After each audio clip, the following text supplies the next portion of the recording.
안녕하세요. 통신매장 운영 및 경영 전략 강의를 맡게 된 LG U+ 대리점 법인 포피플의 대표인 김용래입니다. 안녕하세요.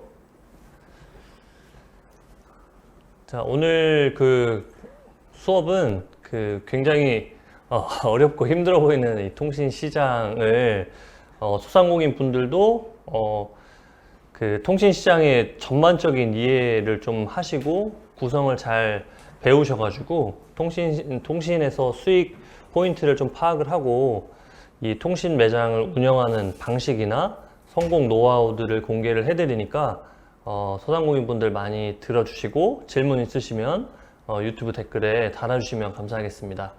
그리고 강의는 코로나 방역 수칙에 철저히 잘 맞춰서 진행되니까 그 부분은 염려 안 하셔도 될 것 같습니다.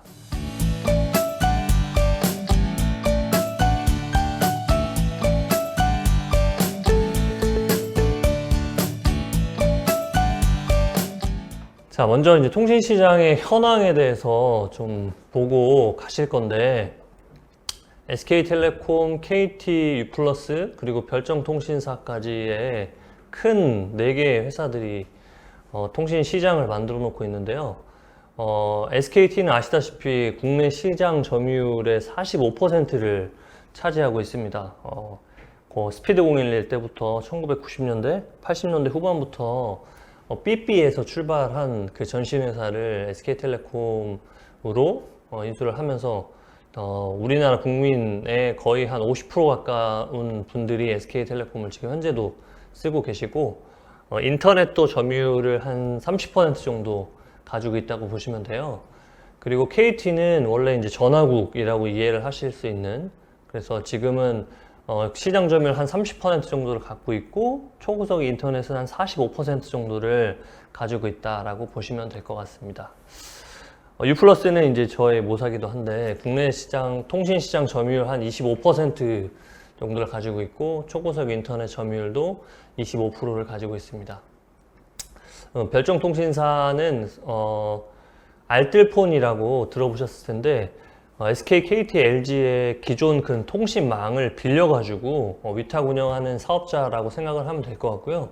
굉장히 많은 회사들이 있고 세 개의 기관 통신사들보다는 조금 더 저렴한 요금제를 쓰고 저렴한 단말기를 쓸 수 있는 부분인데 통신사마다의 서비스가 좀 제외되는 면들이 있어서 우리나라 국내 시장에서는 한 10% 정도의 점유율을 가지고 있고 대부분 시니어 폰들을 쓰시는 분들이 이 통신사를 알뜰폰을 하고 있다라고 보시면 될 것 같아요.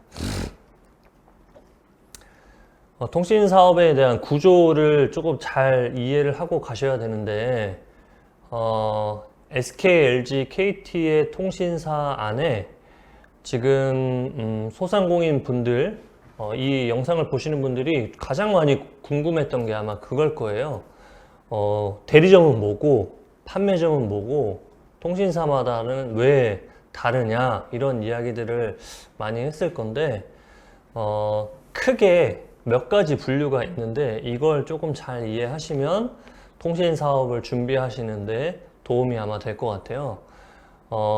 길을 가다가 그리고 휴대폰을 사려고 이제 갔는데 전속 간판이 딱 걸려 있는 SK, KT, LG의 전속 간판이 걸려 있는 곳은 통신사들의 소매 대리점이라고 생각을 하시면 돼요.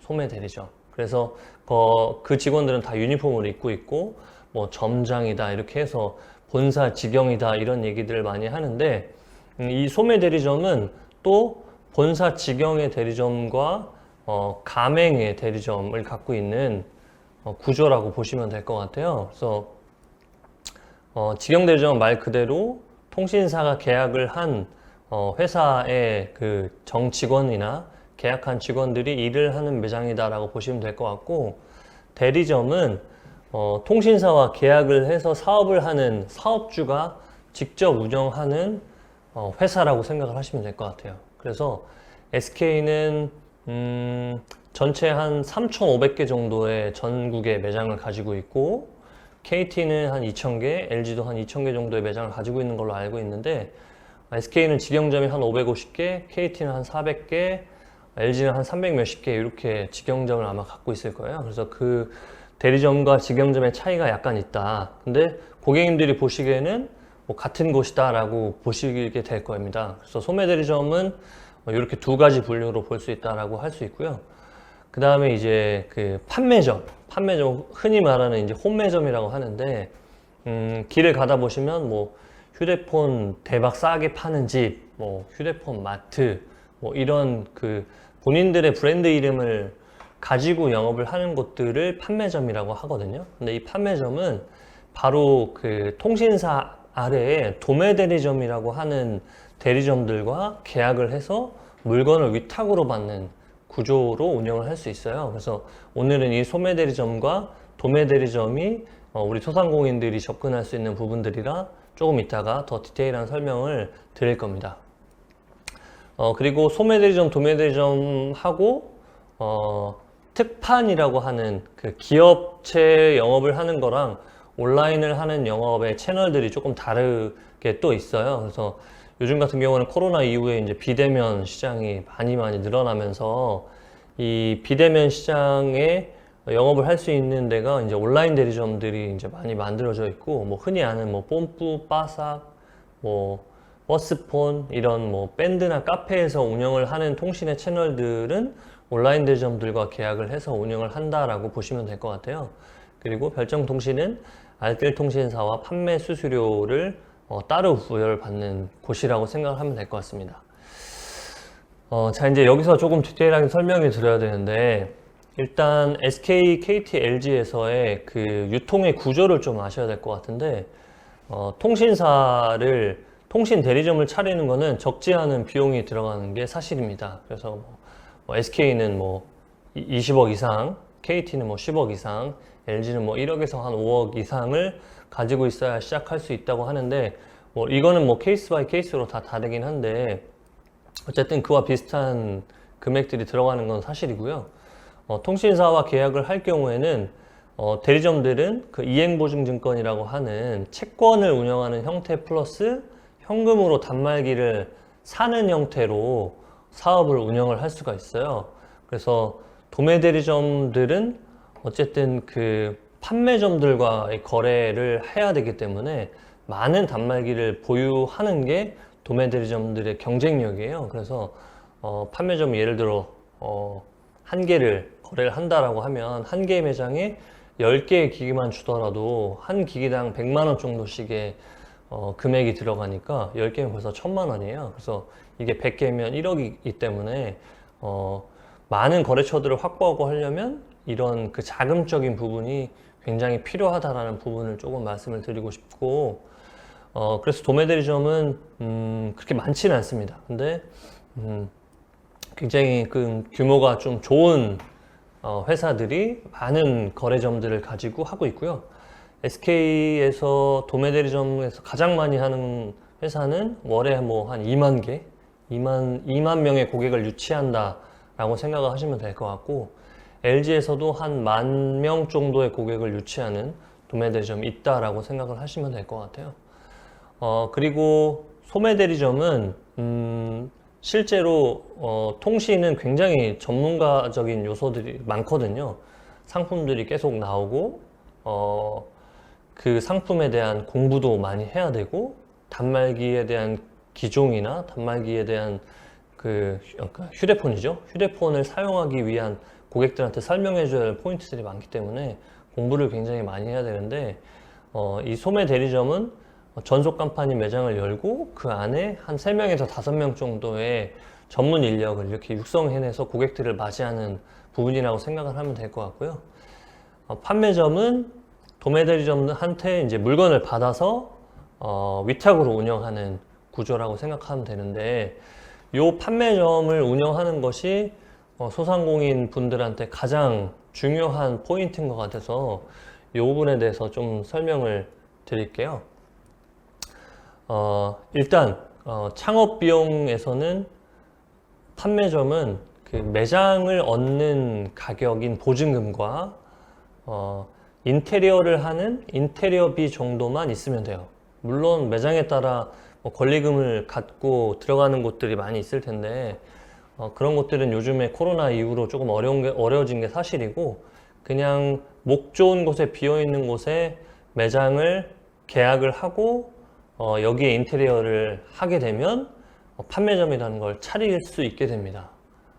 그리고 이 판매점은 통신 판매 사업자 신고를 하고 각 도매 대리점, SK, KT, LG라는 이 도매 대리점들하고 위탁 계약을 하게 돼요. 그래서 보통은 한 통신사당 2개 정도의 도매 대리점과 계약을 하고 많게는 4, 5개 정도까지도 계약을 해서 판매를 하게 됩니다. 여기서 중요한 거는 아까 대리점 차릴 때도 그 이행보증 증권을 본사와 끊어야 된다고 했는데, 이 판매점들도 도매 대리점들과 그 이행보증을 끊게 되어 있어요. 그래서 한 통신사마다 한 1,000만 원에서 한 2,000만 원, 많게는 뭐 5,000만 원까지의 그 이행보증증권을 끊게 되는데, 이게 한 1,000만 원당 한 14만 원 정도의 수수료예요. 그러니까 신용이 안 좋으면 이 증권을 끊을 수가 없기 때문에 신용이 조금 좋은 분들, 보통인 분들이 이 사업을 시작할 수 있다라고 보시면 될 것 같고요. 3통신사를 다 끊어야 되기 때문에 한 3,000만 원 이상의 이행보증 증권이 필요하다라고 생각하시면 될 것 같아요. 그리고 수익적인 관점에서도 차이가 조금 있습니다. 그 부분을 설명을 드리면 대리점들은 고객님들을 유치할 때 얻는 수수료인 이 판매 수수료 플러스 가입자 관리 수수료라고 해서 통신 요금의 한 7% 정도를 매월 누적으로 받게 돼요.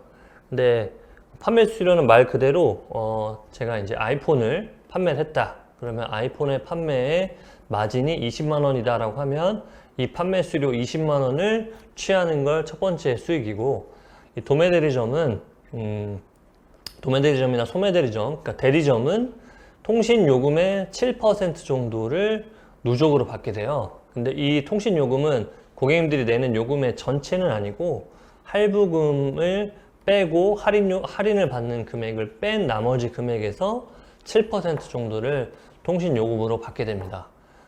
요즘 5G 시장에서는 한 3,500원에서 5,000원 정도씩 매월 고객들을 유치했을 때 누적으로 이제 받게 되는 거라고 생각하시면 될 것 같고요. 1만 가입자 정도를 유치를 하면 한 3,000만 원에서 4,000만 원 정도가 수익으로 생긴다고 보면 될 것 같습니다. SK, KT, LG도 대부분 다 비슷하고요. 그 가입자 수수료는 누적으로 나오기 때문에 굉장히 그 사업 회사를 운영하는 튼튼한 자산으로 쓸 수 있는데, 이것도 좀 디테일하게 설명을 드리자면 한 명의 가입자가 만약에 저희 대리점에 가입을 하면 최대 5년까지의 요금제 수수료를 저희가 받을 수 있어요. 근데 요즘 통신 시장의 변화는 거의 한 2년 주기거든요. 그러니까 2년에 한 번씩 정도는 휴대폰을 바꾸는데, 이때 가입을 했던 매장에서 또 가입을 하지 않고 다른 매장으로 가면 다른 대리점의 가입자로 바뀌게 됩니다. 그렇기 때문에 이 계속적인 고객을 유치하는 게 이 가입자 유치 수수료를 계속 유지하는 거다라고 보면 될 것 같아요. 그러니까 도매 대리점과 소매 대리점은 이 판매 수수료 플러스 가입자 수수료까지 받아갈 수 있다라고 보시면 될 것 같고, 판매점은 대리점과는 다르게 가입자 수수료가 없고요. 이 판매 수수료만 수익으로 가져가게 됩니다. 근데 지금 소매와 도매 채널은 약간 리베이트 구조가 달라요. 그래서 소매 대리점은 평균 한 20만 원에서 30만 원 정도의 마진을 볼 수 있다라고 보시면 될 것 같고, 도매와 판매점 채널은 한 30만 원에서 50만 원 정도의 마진을 볼 수 있다라고 보시면 될 것 같아요. 네, 휴대폰 판매 수익 구조가 생소합니다라는 댓글을 남겨주셨는데, 네, 생소하실 거예요. 직접적으로 들어본 적은 없으시니까. 근데 그냥 반대로 생각하면 한 명의 고객을 유치하면 한 20만 원에서 30만 원 정도의 수익이 생긴다라고 보시면 될 것 같아요. 근데 여기서 그 유선이라고 하는 인터넷을 판매를 할 수가 있거든요. 소매든 판매점이든. 그럼 인터넷은 뭐 한 30만 원에서 50만 원 정도의 또 추가의 수익들이 있어요. 그러면 뭐 사은품을 준다 이런 얘기들을 조금 들어보셨을 건데, 뭐 TV를 준다 뭐 이런 얘기들도 했을 건데요. 모바일, 그러니까 핸드폰하고 인터넷하고 같이 팔게 되면 또 이 마진이 조금 더 높여지는 게 있어가지고, 매장에 가시면 많은 그 판매사들이 핸드폰 구매하면서 인터넷에 어디 거 쓰시냐 이렇게 얘기를 하는 게 이 연계 판매 같은 것들을 같이 하려고 하는 부분입니다.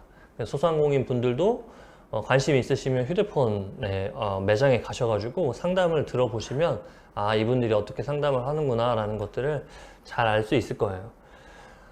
그 다음에 요즘은 그 비대면이, 코로나 이후로 비대면이 굉장히 폭이 넓어지고 있는데, 지금 뭐 쿠팡이나 카카오나 이런 곳에서도 핸드폰에 대한 광고가 굉장히 많이 되고 있어요. 쿠팡에서 판매하는 게 이제 약정이 없는 핸드폰을 다 돈을 주고 사는 걸 자급제라고 하는데, 만약에 아이폰이면 출고가가 150만 원이다 하면 그 150만 원을 현금으로 주고 일시불로 사는 거예요.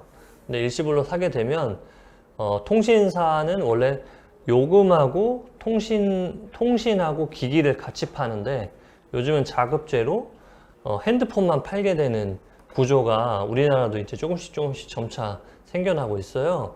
그래서 이 자급제는 위약금을 이나 기간 약정을 하지 않고 하는 대신에 조금 더 비싸게 살 수 있다라고 보시면 될 것 같고요.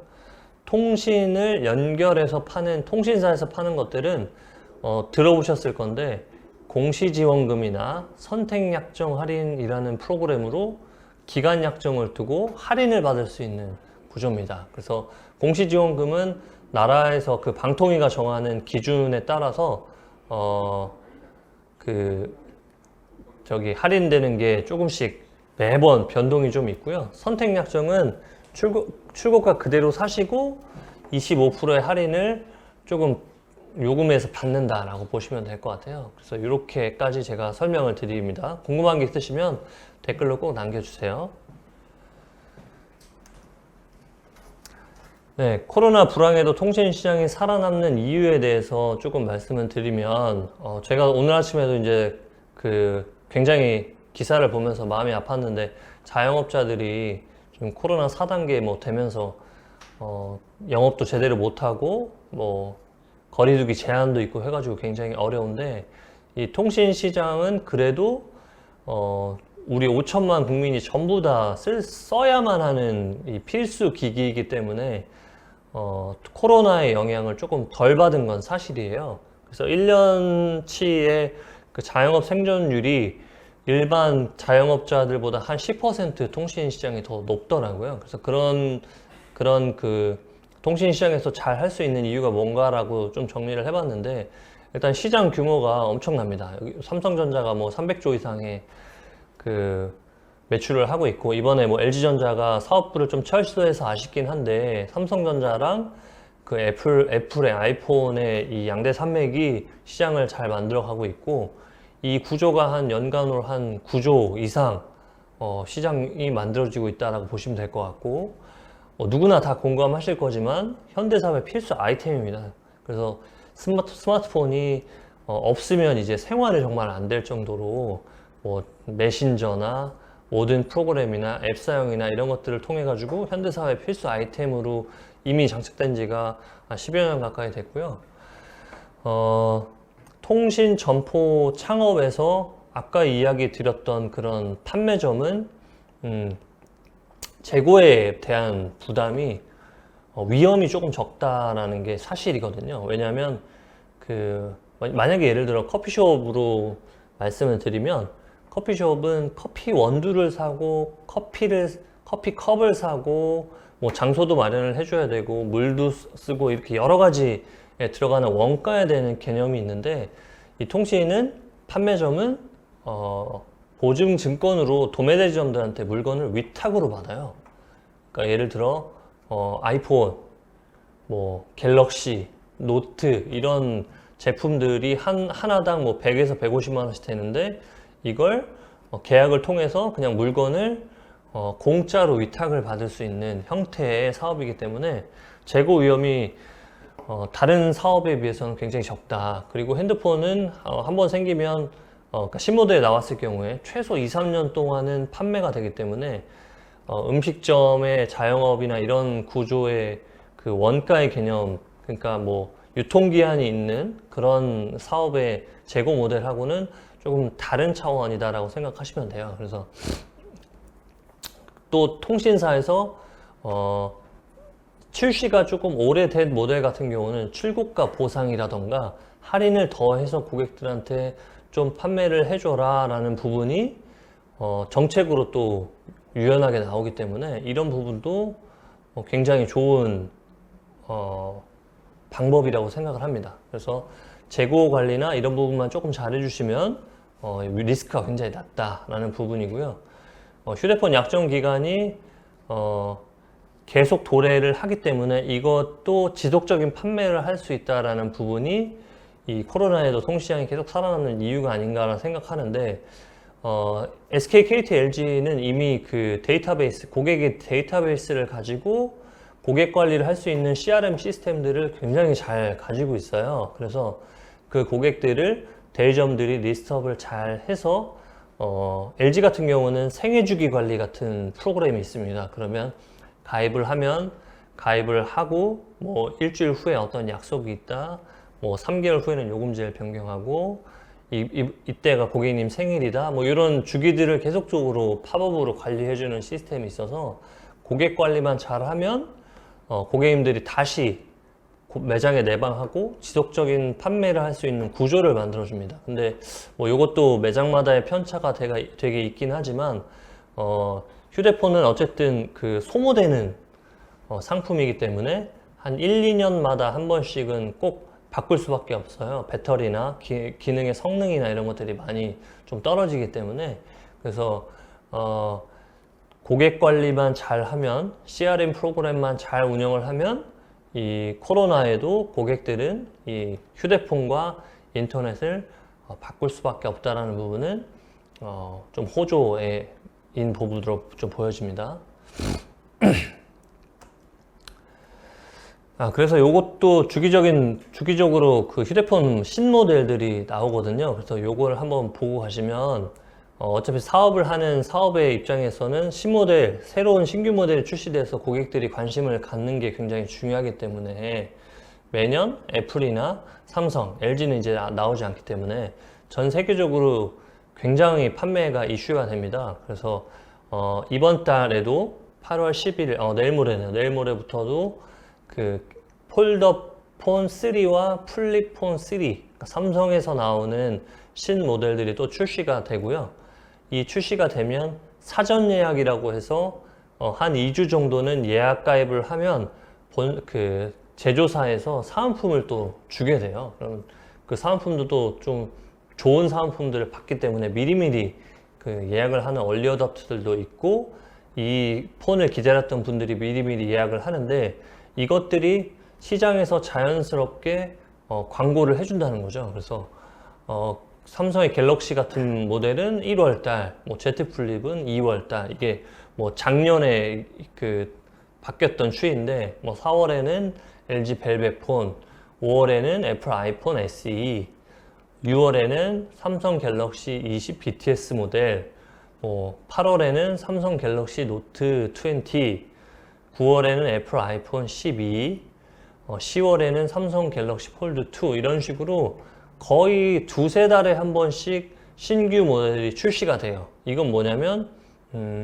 제가 한 10년 동안 이 사업을 운영을 해보니까 이 모델을 썼던 분들이 거의 한 7, 80%는 같은 모델의 업그레이드를 하거든요. 그러니까 그 전의 모델들, 그러니까 예를 들어 삼성 갤럭시 20이 나왔다라고 하면 삼성 갤럭시 20의 전 모델인 10을 쓰는 고객님들보다 그 전에 갤럭시 9을 썼던 고객님들이 매장으로 방문을 하셔가지고 20의 모델로, 삼성 갤럭시 20의 모델로 기기 변경을 하는 확률이 거의 8, 90% 정도 되는 것 같아요. 그래서 요런 그 모델의 변경 추이를 따라서 고객님들이 관심을 가지고 매장에 내방을 해준다는 것도 굉장히 중요한 포인트인 것 같아요.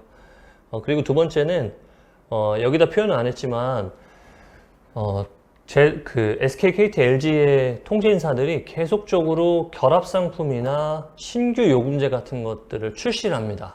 그래서 할인을 조금 더 받을 수 있는 구조나 아니면 새로 핸드폰을 사거나 인터넷을 바꿀 때 가족하고 결합을 하거나 주변의 사람들하고 좀 결합을 하면 핸드폰 요금을 추가로 또 할인해주는, 또는 핸드폰을 조금 더 저렴하게 사줄 수 있는 이런 프로그램들을 많이 내주거든요. 그래서 다른 자영업을 하는 것보다는 다른 형태로 사업을 할 수 있다라고 보시면 될 것 같고, 부모님하고 자녀하고 휴대폰 요금제를 묶으면 추가 할인을 받는다거나, 인터넷을 바꾸거나 인터넷과 TV를 바꾸면 추가로 할인을 받는다거나, 아니면 뭐 강아지의 상품들을 연결을 해서 IoT를 할 수 있다거나, 아니면 매장을 운영하는 그 상가의 자영업자들한테 판매할 수 있는 뭐 소호 상품이라던가, 아니면 요즘은 또 유행하고 있는 그 상조, 보험 같은 상품도 좀 같이 판매할 수 있는 구조들이 나오는데, 이런 부분도 적지 않은 수익을 볼 수 있다라고 보시면 될 것 같아요.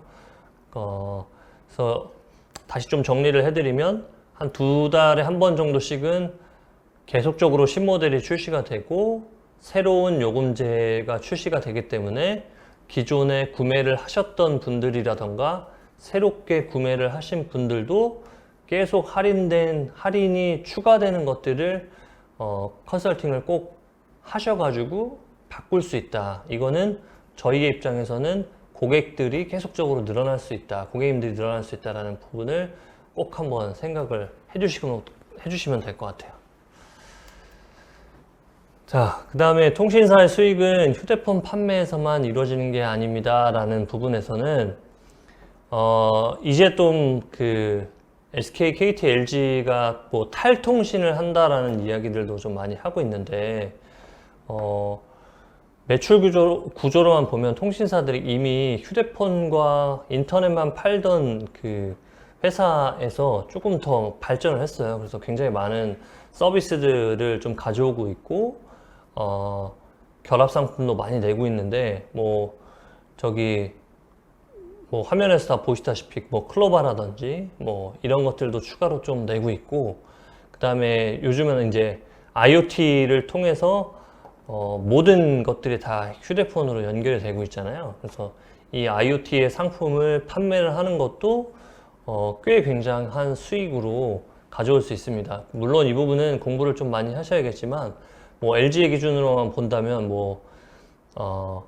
저런 스피커도 있을 거고, 무드등도 있을 거고, 뭐 펫 관련된 상품들도 여러 개가 있을 거고, 뭐 보험 상품이라든지 이런 것들을 통해 가지고 굉장히 많이 추가 수익을 올릴 수 있고, 뭐 SK나 KT 같은 경우에는 뭐 흔히 아는 세콤이나 캡스 이런 보안 상품을 매장에서 판매를 해도 추가 수익을 주는 것도 굉장히 지금 좀 활성화가 되어 가고 있어요.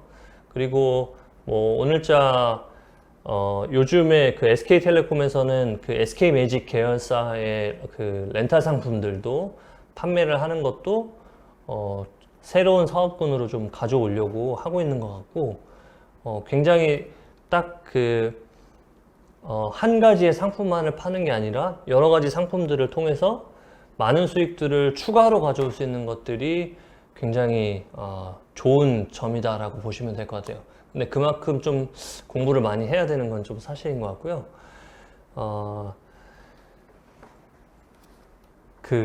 사실인 것 같습니다. 네. 자, 그 다음에 이 부분에 대해서 조금 설명을 다시 좀 드려야 할 것 같아요. 자, 일단 소상공인분들이 접근을 할 때 매장에 창업에 대해서 궁금하실 거 아니에요. 근데 판매점을 창업을 하는 부분에서 실제로 수익을 어떻게 낼 수 있을까에 대한 고민들을 많이 하시는 것 같은데, 일단 창업비는 상권마다 되게 다르긴 하지만 보증금과 권리금, 인테리어는 평당 한 70만 원에서 100만 원 정도가 들어간다고 보시면 될 것 같고, 크기는 한 10평에서 한 20평 정도의 수준이 될 것 같아요. 지금 굉장히 통신 매장이 왜 이렇게 많냐, 이런 말씀들, 그러니까 왜 이렇게 통신 매장이 많냐라고 했을 때, 대리점들은 전국에 한 10,000개 정도의 매장이 있고요. 판매점은 한 19,000개 정도가 있다라고 제가 기사를 통해서 조금 조사를 해왔는데, 편의점이 한 43,000개 정도 된다니까, 통신 매장은 한 29,000개니까 거의 뭐 편의점만큼 많다고 하는데, 판매점들이 그동안 굉장히 많았던 이유가 있거든요. 뭐냐면 2010년도에 스마트폰이 투지폰, 흔히 생각하는 폴더폰에서 스마트폰으로 바뀌면서 굉장히 많이 시장이 하시장으로 바뀌었어요. 그러다가 2013년도, 14년도에 단통법이라는 게 도입이 됐거든요. 그러니까 단통법은 나라에서 정한, 방통위가 정한 금액 안에서 고객한테 할인을 해주고 판매를 해라 라는 그런 법인데, 이게 실제로 그 전에 시장에서는 한 대 팔면 뭐 적게는 50만 원에서 많게는 100만 원 정도씩 이렇게 마진이 되던 시장이 있었거든요. 근데 공시지원금이 도입된 단통법 시장 이후에는 공시지원금을 무조건 선 할인을 해줘야 했어요. 해주게 바뀌었어요. 그러니까 공시지원금 할인이 예를 들어 노트20에서는 50만 원이다 라고 하면, 본사에서 주는 리베이트가 마진이 30만 원을 하면, 원래 단통법 시장 전에는 공시지원금 플러스 마진이 80만 원이 전부 다 대리점이나 판매점한테 오는 마진이었거든요. 이걸 가지고 고객들한테 다 차등화해서 판매를 했던 거예요. 그래서 소위 말해서 뭐 호객이다, 뭐 이런 얘기들이 많이 나왔던 게 뭐냐면, 다 차별화된 판매들을 통신시장에서 대리점주의 점주마다 다 다르게 판매를 했던 거예요. 그러니까 누구는 80만 원 할인을 전부 다 받고 사기도 하고, 누구는 10만 원도 할인을 못 받아서 전체 금액 전부 다를 내는 호갱이 됐다라고 해서, 이게 여론이 생겨가지고 단통법이라는 게 생겼는데, 실제로 지금은 공시지원금 만약에 50만 원에다라면 공시지원금을 할인을 해서 공시지원금을 할부금에서 할인해서 판매를 하기 때문에 나머지 30만 원 정도가 마진으로 남는 거예요. 그래서 이 30만 원도 현재도 마진으로 가져가는데, 여기서 포인트가 뭐냐면 매장마다 판매하는 게 전부 다 달랐다는 겁니다. 네, 그래서 매장마다 하는 가격이 전부 다 지금도 다른 게 다 사실이에요. 그래서 핸드폰을 살 때는 조금 발품을 팔아가지고 사는데, 소상공인이나 사업을 하는 사람의 입장으로서는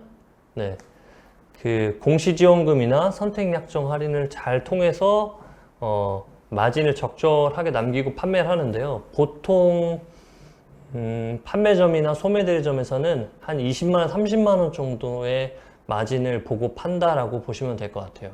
그래서 여기서 마진은 뭐냐라고 보면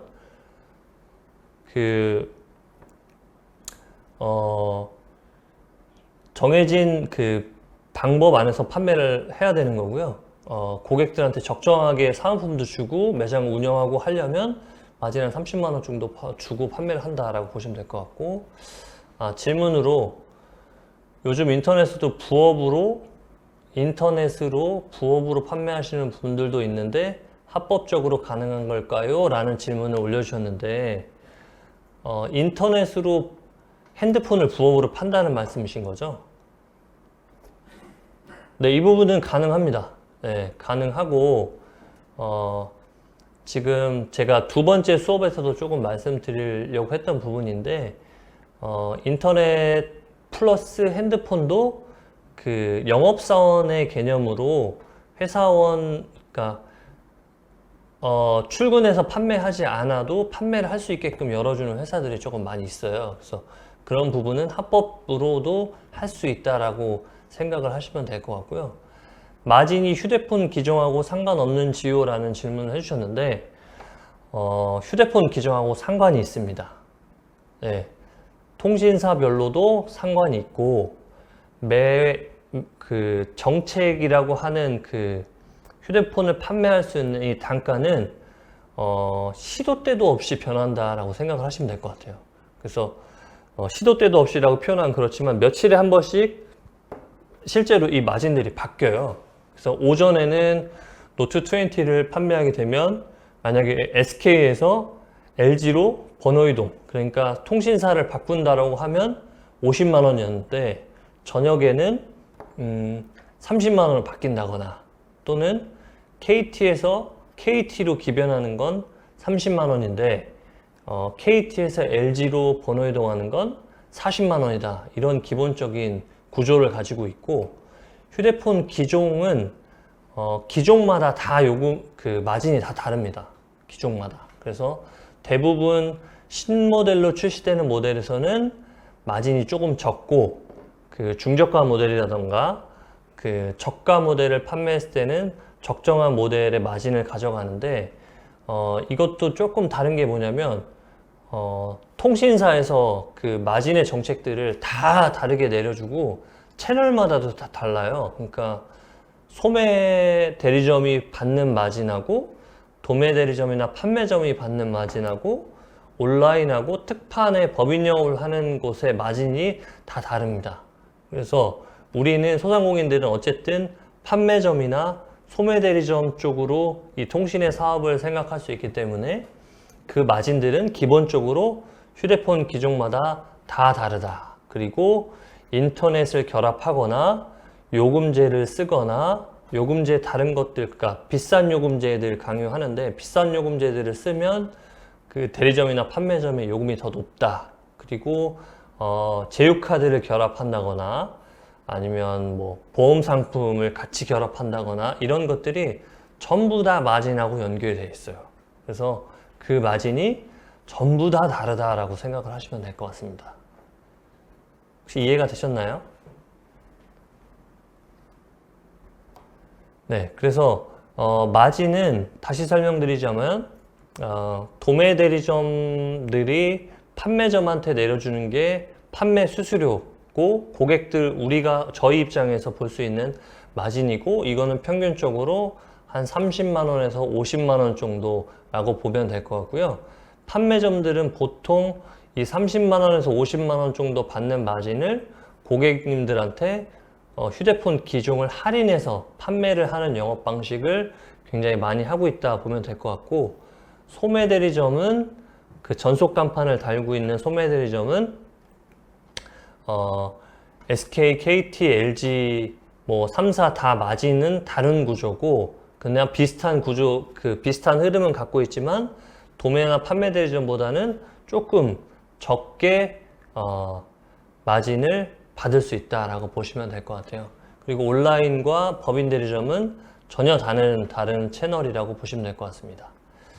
네, 1교시는 여기까지 진행이 되는데 혹시 질문사항이 있으실까요? 더 추가로 있으시면 댓글로 남겨주시면 제가 말씀을 드리겠습니다.